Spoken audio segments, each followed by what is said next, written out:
Hola, bienvenidos a la comunidad del próximo Framework en Ingeniería. Si están aquí es porque comparten nuestra visión, dominar las bases de la ingeniería para liderar la innovación con inteligencia artificial. En esta sesión del curso de Firmware y Sistemas Embebidos, vamos a explorar las habilidades que marcan la diferencia entre un programador que escribe código y un verdadero ingeniero de sistemas embebidos. Hemos hablado de microcontroladores, de periféricos, de protocolos de comunicación, pero ser un ingeniero de élite en este campo es mucho más que ser un maestro del código C.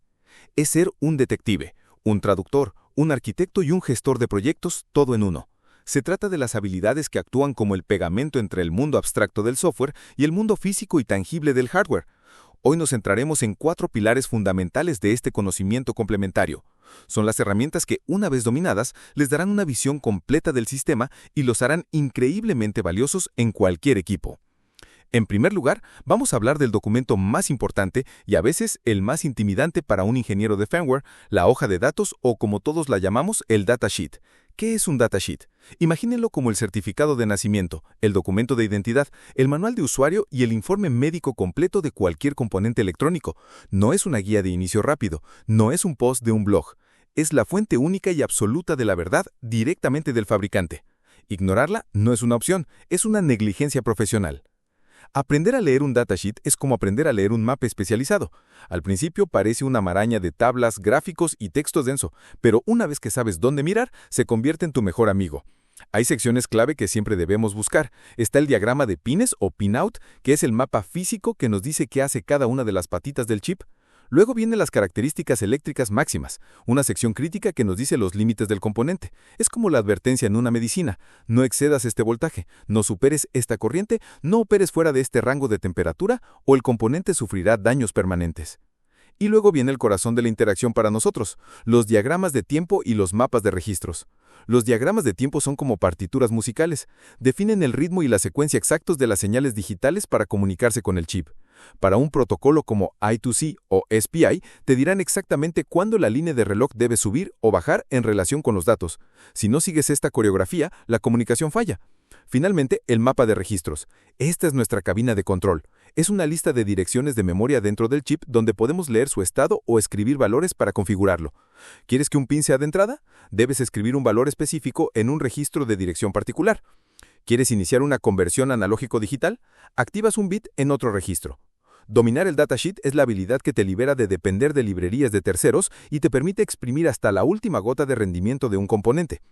El segundo pilar nos lleva un paso más allá. Si el datasheet describe un solo edificio, el esquemático nos muestra el plano de toda la ciudad. Hablamos de la habilidad de leer e interpretar esquemáticos electrónicos. Un esquemático es el mapa que muestra cómo cada componente de la placa de circuito impreso, la PCB, está conectado a los demás. Para un ingeniero de firmware, es el puente ultimato entre su código y la realidad física. Cuando escribes set pin high GPIO 13, esa instrucción es abstracta, pero cuando miras el esquemático ves que el pin físico 13 del microcontrolador está conectado a través de una resistencia al ánodo de un LED, cuyo cátodo está conectado a tierra. De repente tu código cobra vida. Entiendes que tu instrucción hará que la corriente fluya y que se encienda una luz específica. Leer un esquemático te permite responder preguntas cruciales. ¿Cómo se alimenta mi microcontrolador?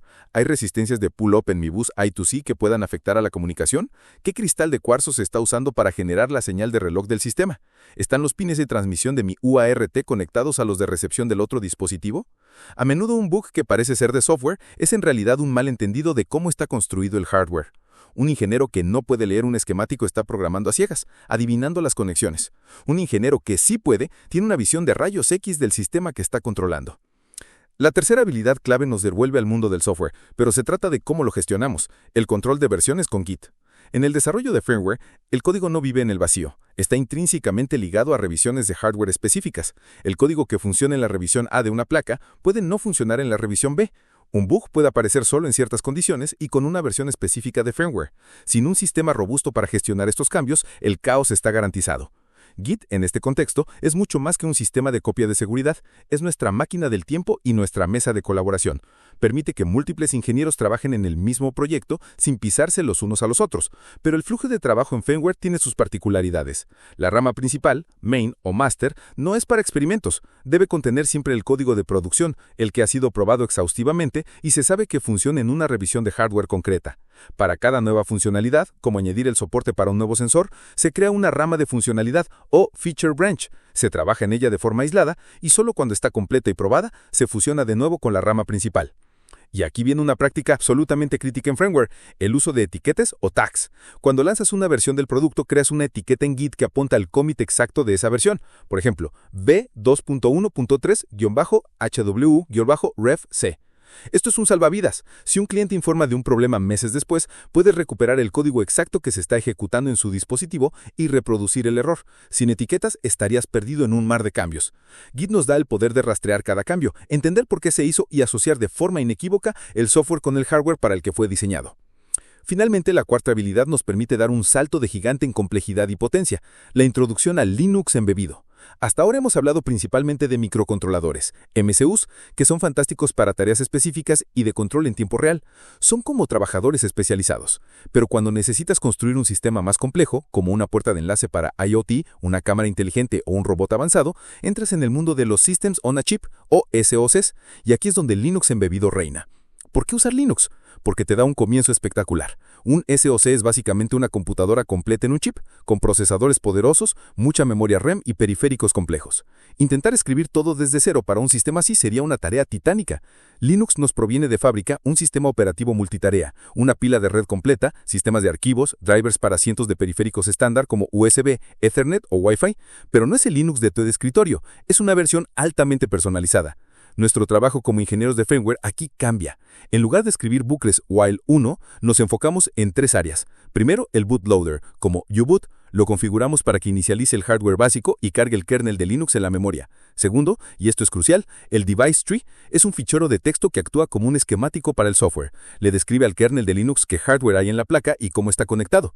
Oye, kernel de Linux, tienes un sensor de temperatura I2C en la dirección 0.68 del bus I2C número 2. Sin esta descripción, el kernel no sabe qué tiene que controlar. Tercero, a veces tenemos que escribir drivers de kernel. Si tenemos un periférico personalizado que no es estándar, escribimos un módulo de código que le enseña al kernel cómo interactuar con él. Trabajar con Linux embebido es una habilidad que te abre las puertas a una categoría nueva de productos mucho más potentes y conectados.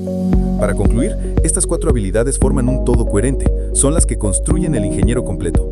Lees el datasheet de un chip para entender cómo funciona, luego consultas el esquemático para ver cómo ese chip está conectado en tu placa, escribes el driver para controlarlo y gestionas tu código con un flujo de trabajo de Git profesional, y si el sistema es lo suficientemente complejo, todo este trabajo se integra en un sistema Linux embebido para crear un producto final potente y robusto. Dominar estas herramientas no es solo aprender a hacer el trabajo, es aprender a pensar como un verdadero arquitecto de sistemas embebidos.